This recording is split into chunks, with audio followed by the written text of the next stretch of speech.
जय हिंद साथियों, मैं अजय कुमार आज आपको नेक्स्ट एग्जाम प्लस पर आपका बहुत बहुत स्वागत करता हूं। आज हम जो है पढ़ेंगे, संविधान की चर्चा करेंगे और संविधान के बारे में हमने कुछ कल सीखा था।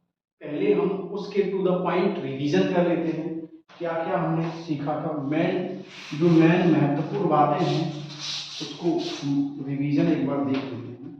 पहली बात, हमने संविधान सभा की प्रथम बैठक हुई थी। जो पहली प्रथम बैठक हुई थी, प्रथम बैठक हुई है 9 दिसंबर 1946 को। ठीक है, कब हुई? 9 दिसंबर 1946 को ये प्रथम बैठक हुई। इस बैठक में सच्चिदानंद सिन्हा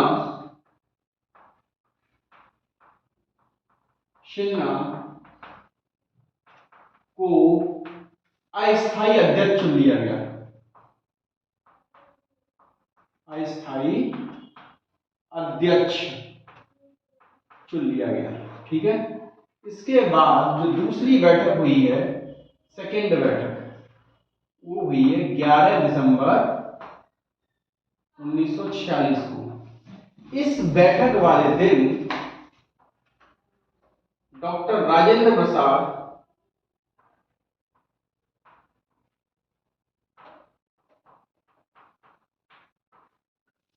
संविधान सभा के स्थायी अध्यक्ष चुन लिए गए। स्थायी अध्यक्ष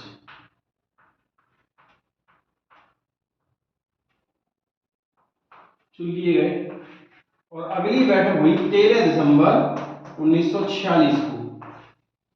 13 दिसंबर 1946 को पीटी नेहरू ने, पंडित जवाहरलाल नेहरू, पीटी नेहरू ने अपना उद्देश्य प्रस्ताव पेश किया। क्या पेश किया? उद्देश्य प्रस्ताव।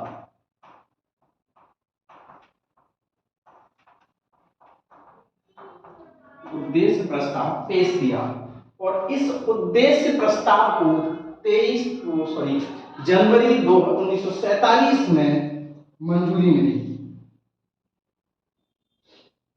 ठीक है, इसके बाद हम आपको कराएंगे जो संविधान है, उस संविधान के बारे में कुछ बेसिक सी जानकारी दे देते हैं हम।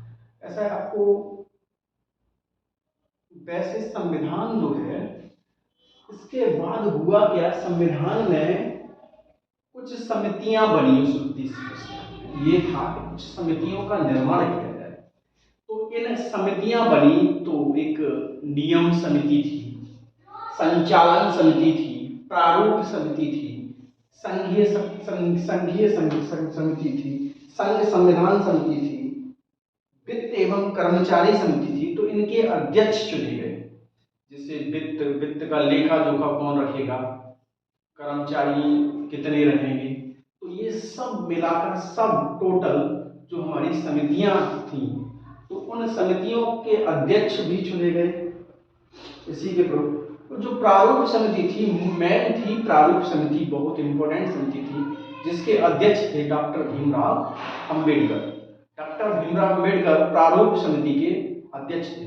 प्रारूप समिति का जो काम था, संविधान को लिखना था, संविधान को लिखित रूप में प्रदान करना या संविधान को लिखना। ये 7 सदस्यीय समिति थी।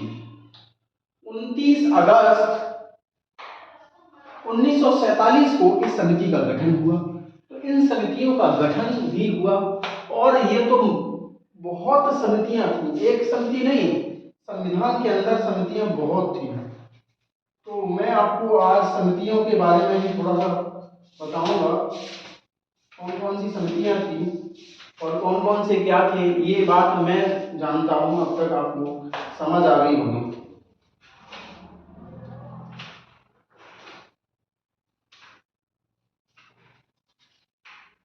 ठीक है, चलिए बात करते हैं समिति और उसके अध्यक्ष की। जो महत्वपूर्ण समितियां हैं उसके बारे में बात कर लेते हैं। हाँ, एक और बात यहाँ मैं बता देता हूँ आपको, संविधान को पूरा बनने में संविधान को पूरा बनने में 2 वर्ष 11 माह और 18 दिन लगे। कितने? 2 वर्ष 11 माह और 18 दिन, इतना समय संविधान को बनने में लगा। और इसको बनने में लगभग 64 लाख रुपए का खर्चा आया। कितना आया? 64 लाख रुपए का। कितना? 64 लाख। एग्जैक्ट जो वैल्यू है 63,96,729 रुपए का ये खर्चा आया। लगभग 64 लाख। इतने रुपए खर्च हुए संविधान। आज से लगभग 70 से 75 साल पहले ये संविधान बना, तो इतना इस संविधान को बनने में खर्चा आया था। तो हम बात करते हैं तो कुछ महत्वपूर्ण जो समितियां हैं। और संविधान कब बना? 26 नवंबर 1949 को संविधान बनकर तैयार हो गया। कब बन गया? यहां लिख देता हूं, 26 नवंबर 1949 को संविधान बनकर तैयार हो गया। एकदम बनकर तैयार। संविधान के कुछ अनुच्छेद 26 नवंबर को ही लागू कर दिए गए। संविधान के जो थे कुछ जो महत्वपूर्ण अनुच्छेद थे वो 26 नवंबर 1949 को ही लागू कर दिए गए। लेकिन पूर्ण रूप से संविधान जो लागू हुआ वो 26 जनवरी 1950 को लागू। कब लागू हुआ? 26 जनवरी 1950 को लागू हुआ। तो इसीलिए हम 26 जनवरी को गणतंत्र दिवस, गणतंत्रता दिवस के रूप में मनाते हैं। क्यों मनाते हैं? गणतंत्रता दिवस इसके रूप में, गणतंत्रता दिवस के रूप में मनाते हैं। ये जो 26 जनवरी 1950 को हम गणतंत्र दिवस के रूप में क्यों मनाते हैं? क्योंकि हमारा जो संविधान है पूर्ण रूप से लागू हुआ था 26 जनवरी 1950 को। इसीलिए हम 26 जनवरी 1950 को गणतंत्रता दिवस के रूप में मनाते हैं। इसके बाद हम चलो बात कर लेते हैं थोड़ा समितियों की। तो कौन कौन सी महत्वपूर्ण समितियां थी, तो वो उन समितियों की हम बात करेंगे। तो बात कर लेते हैं, चलिए।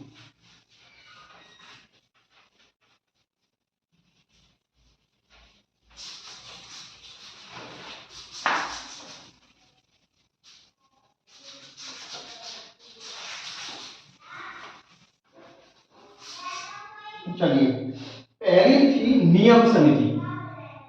नियम समिति, इसके जो अध्यक्ष थे, नियम समिति के अध्यक्ष थे डॉक्टर राजेंद्र प्रसाद। कौन थे? डॉक्टर राजेंद्र प्रसाद। अगली जो समिति थी वो थी संचालन समिति। कौन सी? संचालन समिति। इसके अध्यक्ष भी डॉक्टर राजेंद्र प्रसाद थे। कौन थे? डॉक्टर राजेंद्र प्रसाद। वित्त एवं कर्मचारी समिति। कौन सी? वित्त एवं कर्मचारी। इसके भी अध्यक्ष कौन थे? डॉक्टर राजेंद्र प्रसाद। अब आगे आ जाइए प्रारूप समिति। प्रारूप समिति, इसके जो अध्यक्ष थे डॉक्टर भीमराव अंबेडकर थे। कौन थे? डॉक्टर भीमराव अंबेडकर। कौन थे? डॉक्टर भीमराव। बहुत महत्वपूर्ण बात है। प्रारूप समिति के अध्यक्ष कौन थे? तो प्रारूप समिति के अध्यक्ष थे डॉक्टर भीमराव अंबेडकर। तो ये महत्वपूर्ण बात है। इसका जो गठन हुआ था प्रारूप समिति का, लिख लीजिए, 29 अगस्त 1947 को ये समिति गठित हुई। इस समिति में 7 सदस्यीय समिति थी और 6 सदस्य और थे, इसमें वो मैं बताऊंगा आपको, तो ये आपको याद रखिए। इसके बाद सलाहकार समिति, प्रांतीय संविधान समिति, ये लिख लीजिए, प्रांतीय संविधान समिति, प्रांतीय संविधान, ये सरदार वल्लभ भाई पटेल थे इसके अध्यक्ष।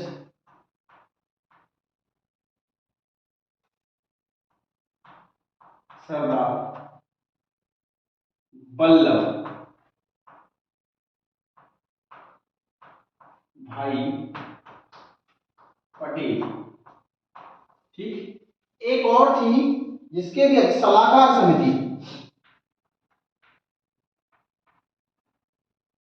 सलाहकार समिति, इसके भी अध्यक्ष कौन थे? सरदार वल्लभ भाई पटेल थे, ठीक है। इसकी 2 उपसमितियां थी, इसकी 2 उपसमितियां थी। पहली जो थी मूल अधिकार समिति, मूल अधिकार, कौन सी थी? मूल अधिकार समिति। इसके जो अध्यक्ष थे जे.बी. कृपलानी, कौन थे? जे.बी. कृपलानी, कौन थे? जे.बी. कृपलानी, कौन थे? जे.बी. कृपलानी। मूल अधिकार समिति, जो मूल समिति नहीं कहेंगे, इसको उप समिति कहेंगे, मूल अधिकार उप समिति, इसके अध्यक्ष कौन थे? जे.बी. कृपलानी। एक और इसकी जो उप समिति थी उसका नाम था अल्पसंख्यक उप समिति,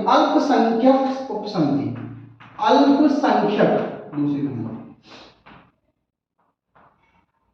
अल्पसंख्यक उप समिति, ये भी उप समिति थी, ठीक है।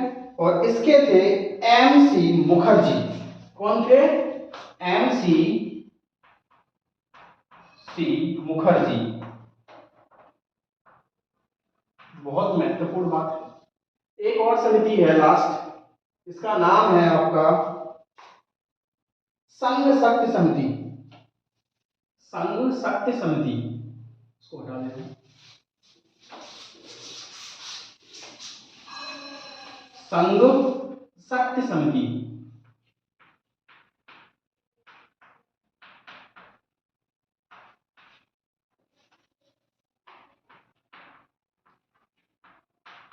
इसके जो अध्यक्ष थे पंडित जवाहरलाल नेहरू,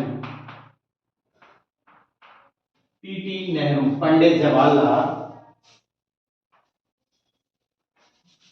यहां लिख देता हूं, पंडित पीटी नेहरू या जवाहरलाल नेहरू,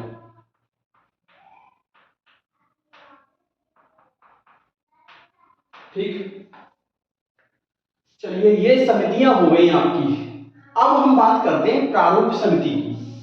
जो इसमें से बहुत महत्वपूर्ण समिति थी वो थी प्रारूप समिति। कौन सी थी? प्रारूप समिति, जिसके अध्यक्ष कौन थे? जो मैंने लिखा चुका हूं अभी आपको, डॉक्टर भीमराव अंबेडकर। कौन थे? डॉक्टर भीमराव अंबेडकर। प्रारूप समिति और अध्यक्ष हैं डॉक्टर भीमराव अंबेडकर। कौन है?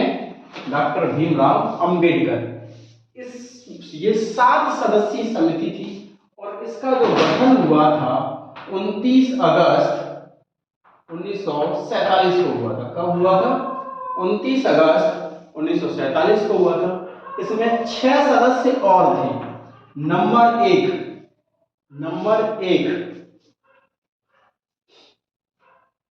अलाद कृष्णा स्वामी अय्यर, अल्लाद कृष्णा स्वामी अय्यर।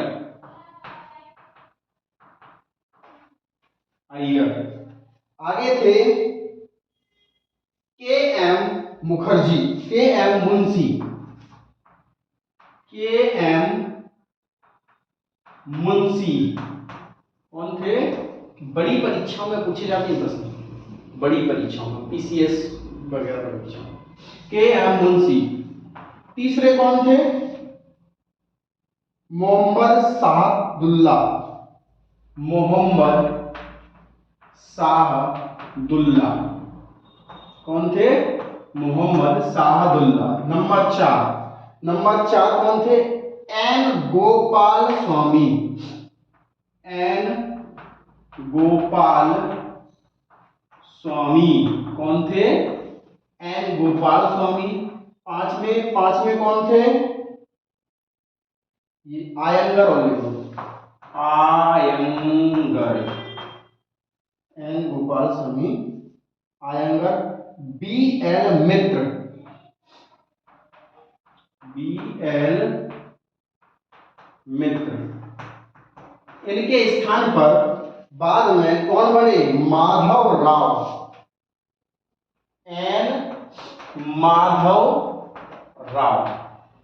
इन्होंने अपना स्थान छोड़ दिया या इनका स्थान रिक्त हो गया। इसके बाद एन माधव राव बने। छह में है आपके, छह में है डीपी खेतान। डीपी खेतान। तो इनका निधन हो जाने के बाद 1948 में इनका निधन हो गया, तो इनके स्थान पर जो बने टीटी कृष्णामचारी। कौन बने? टीटी कृष्णामचारी।